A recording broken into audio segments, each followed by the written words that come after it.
The Attitude Era in WWE was a wild ride, one that wouldn't just push the envelope, it'd slam it into the turnbuckle. Sexual-themed matches, check. Storylines that were more over the top than a Goldust entrance, you bet. Nowadays, WWE aims for a more family-friendly vibe, but back then, subtlety was as rare as Matt Hardy winning with the side effect. It's easy to look back and shake our heads at the outlandishness, but even at the time, plenty were saying, hold on, this is a bit much. So put down those rose-tinted glasses and let's take a trip down memory lane to revisit 10 of the most controversial moments from WWE's Attitude Era. Number 10. PMS bully Mark Henry. Remember PMS, aka the Pretty Mean Sisters? That unforgettable trio of Terry Runnels, Jacqueline, and Ryan Shamrock had a way of stealing the spotlight. One of their wilder moments featured future WWE Hall of Famer Mark Henry as the target of their, well, unique brand of attention. To teach him a lesson, they tied him down, lathered him with chocolate and whipped cream, and then, let's just say it got weird. Yep, even for wrestling. But hey, it laid the groundwork for Henry's metamorphosis into sexual chocolate, which wasn't any better now that I think of it, honestly. Number 9. Mae Young's pregnancy. Romance in the wrestling ring. Sometimes it's charming, sometimes it's thrilling, and sometimes it's giving birth to a hand? Mark Henry's relationship with 76-year-old Mae Young wasn't exactly a storybook romance. It got weirder and weirder until it reached a climax that nobody wanted to see. Yes, Mae Young was going to have a baby on live TV. As if that wasn't strange enough, she ended up giving birth to a hand. A hand! Even for wrestling's often outlandish standards, this was something else, like an old Lovers mixtape. It's a part of history that some fans would rather forget, but it keeps popping up, reminding us all of that time professional wrestling got, well, a bit too handsy. Number 8. The Undertaker hangs Big Boss Man. At WrestleMania 15, The Undertaker and the Big Boss Man were set to have an unforgettable Hell in a Cell match, and unforgettable it was. After beating Boss Man, The Undertaker decided to throw caution and taste to the wind by placing his defeated foe's neck in a noose and hoisting him up with the cell.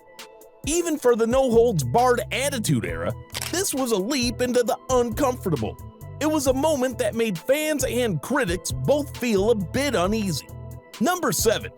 Choppy Your Pee-Pee. Kai En Tai was a lower mid-card group composed of Sharu, Dick Togo, Men's Tayo, Sho Funaki, and Taka Michinoku.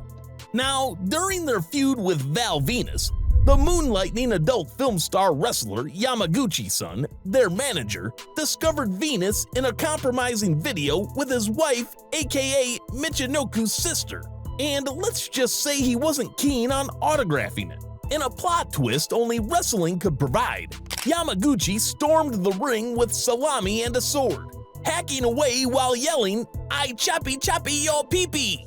Choppy your pee-pee! This was, believe it or not, foreshadowing. The following week, Kai En Tai appeared to castrate Venus on live TV. But just in the nick of time, John Wayne Bobbitt, a tabloid celebrity famous for a real-life unwilling castration incident, appeared out of nowhere, flicked off the lights, and saved the day. Why Bobbitt was wandering backstage remains a mystery, but as they say in wrestling, don't think too hard about it. Just enjoy the show. Now, excuse me while I put away my salami sandwich. It suddenly lost its appeal. Number 6. Trish Stratus barks like a dog. Let's wind the clock back to a time when Mr. McMahon asked Trish Stratus to do something that would make even the most unflappable HR manager gasp: crawl around, bark like a dog, and strip on national television. We've all had bosses with some peculiar demands. Oh, all right, get up. But this was something else entirely. McMahon's enthusiasm for the role seemed almost too convincing. And while the bit did make Trish a character to root for, it also made many viewers squirm in their seats. Could they have pulled off the sympathy angle without going to such extremes? Probably, but this was the Attitude Era, where boundaries were there to be broken, and discomfort was often part of the game. Number 5. Big Boss Man crashes Show Senior's funeral. In 1999, Big Show and Big Boss Man were knee-deep in a feud that was all sorts of bizarre. The storyline focused on Big Boss Man making fun of Big Show's dad's fictional death. Come the November 11th episode of SmackDown, they aired footage of Big Show's dad's funeral. Weird?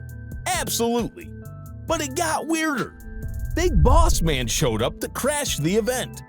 Boss Man then proceeded to chain the casket to his car and dragged it down the road.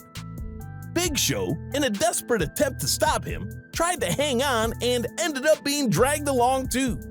The worst part is, this wasn't some brilliant bit of storytelling that added depth to the characters. Instead, it was a mess that left a lot of people feeling pretty uncomfortable.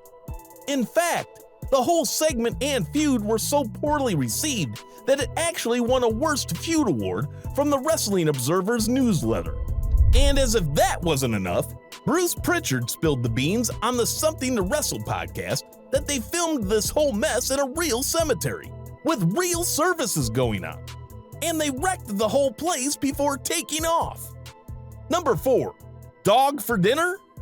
The feud between Al Snow and the Big Boss Man over the Hardcore Championship took a bizarre and unsettling turn that's hard to forget. In what can only be described as a gastronomic nightmare, the Big Boss Man cooked Al Snow's Chihuahua pepper and served it to Snow for dinner. Bon appetit! You might be scratching your head, thinking that's a step too far, even for professional wrestling's most outrageous era. You wouldn't be alone. The angle was widely criticized for crossing lines of decency, and it did little to elevate the storyline or create a meaningful payoff. Number 3. Beaver Cleavage. If you thought wrestling couldn't flirt with the awkward edges of taste, think again. This short-lived character was part childlike naivete, part disturbing obsession with his on-screen mother, all wrapped up in an ill-conceived Leave It to Beaver parody. Fans of the Attitude Era loved their share of adult-themed plotlines, but even the rowdiest of crowds draw a line somewhere. In this case, incest-themed innuendos were met with a collective "no thank you" from wrestling enthusiasts. Luckily, WWE realized it had gone a step too far and promptly scrapped the angle. The man who played Cleavage, Charles Warrington, aka Headbanger Mosh, would be repackaged as Chaz. Sure, Chaz wasn't a particularly compelling character either, but at least he didn't hit on his own mom. Number 2. Terry's Miscarriage. This was one of Vince Russo's classic Attitude Era brain farts. So here's what happened. Terry Runnels, who was kayfabe married to Goldust, allegedly had an affair with Val Venus and claimed she was pregnant, but Val denied it, citing a past vasectomy. This led Terry to buddy up with Jacqueline, forming the Pretty Mean Sisters. PMS then took it out on the guys, abducted Mark Henry, made him miss a match, and ticked off D'Lo Brown. Later, D'Lo accidentally caused Terry to fall during a match, leading to her losing her supposed baby. Awful? Absolutely. Terry tried to use her tragedy to manipulate D'Lo, but surprise, surprise, she was lying all along. A fake miscarriage on a wrestling show. Not exactly what fans wanted to see. Thanks, Russo, but no thanks. Number 1. The McMahon-Helmsley marriage. During the peak of the Attitude Era, boundaries were constantly pushed, sometimes to questionable extremes. As Test and Stephanie prepared to marry in a storyline wedding, Triple H took the opportunity to crash the event. What unfolded was more than a simple objection. Triple H revealed he had drugged Stephanie, married her with her consent at a Vegas drive-thru, and explicitly implied he had taken advantage of her. While the angle did achieve its goal of making Triple H a revel character, the distasteful nature of the plot is pretty obvious in hindsight. What adds an additional layer of complexity is that Triple H and Stephanie's on-screen relationship later transitioned into a real-life marriage, resulting in a loving family. The contrast of this partnership with its problematic origin only amplifies how out of place this storyline feels in today's context. But hey, that could be said about most of the moments we talked about in today's video.